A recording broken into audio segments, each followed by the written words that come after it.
হঠাৎ যদি এমন সুযোগ আসে, বর অফিস যাবে আর সেখানেই আমার কাজ পড়েছে, যদিও কাজটা বিকালে, কিন্তু এই যে সকাল সকাল একসঙ্গে যে এত সুন্দর একটা রাস্তার ভিউ এনজয় করতে করতে বাইকে একটা লং ড্রাইভের এরকম মজা নেওয়া যাবে, সেই সুযোগ কি হাতছাড়া করলে চলে?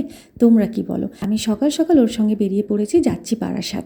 আজকে আমাদের একটা সেমিনার অ্যাটেন্ড করতে হবে। তো যাই হোক, পৌঁছে গেছি সকাল সকাল, সেই জন্য গিয়ে চলে গেছি ট্রেন্ডসে। সেখানে গিয়ে কী অফার চলছে চারিদিকে একটু চোখ বুলিয়ে নিয়ে কিচেনের কিছু জিনিসপত্র দেখে কিছু কেনাকাটা করে সোজা চলে যাব প্রিয়ার বাড়িতে। তো দুপুরবেলা প্রিয়া বারবার করে বললো যে দুপুরটা তুমি আমার এখানেই থেকে যাও, সেজন্য ওর কাছেই চলে গেছি। তো আমি পৌঁছে গেছি প্রিয়ার বাড়িতে, আর প্রিয়া এখন বানাচ্ছে এগ ডেভিল। আর চলো দেখো ওর হাতের কাজ, এত সুন্দর ওর হাতের কাজ, আর সেই সুন্দর হাতের কাজের ছোঁয়া ঘরের প্রতিটি কোণে কোণে রয়েছে। সুন্দর, কি বলবো। আর আমি যেতেই ও দিয়েছে রসমালাই, কোল্ড ড্রিঙ্কস, সেটা খেয়ে একটু ঘরে ঠান্ডা হয়ে বসে আছি এসির মধ্যে। আর দেখো দেওয়ালে কত সুন্দর ছবি এঁকেছে, আর এই অ্যাপ্লিক করা কাজটা ওর নিজে হাতে। তারপর প্রচুর, আর ওই ছবি যে দুটো আছে ওটা অন্য একজন প্রিয়ার ছবি রেখেছে, আর ওই কুলো ডিজাইন, তারপর সিঁদুর কৌটো ডিজাইন, এগুলো ও সব হাতে বানিয়ে থাকে। তো সবগুলো আজকে দেখাতে পারলাম না। প্রিয়ার হাতের কাজ দেখতে চাইলে তোমাদের প্রিয়াস গ্যালারি ইউটিউব চ্যানেলটাকে সাবস্ক্রাইব করতে হবে। আর এখানে এক টেবিলটা তৈরি হয়ে গেছে, আর কত রকমের রান্না করেছে, পাবদা মাছ, মাংস, ডাল, কত রকমের ভাজা।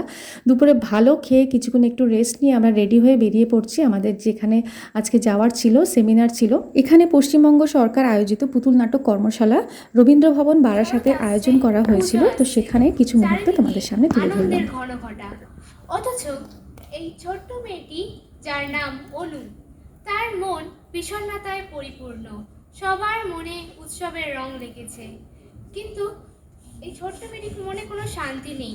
তার সবচেয়ে কাছের মানুষ তার মা আজ 3 দিন হলো হাসপাতালে।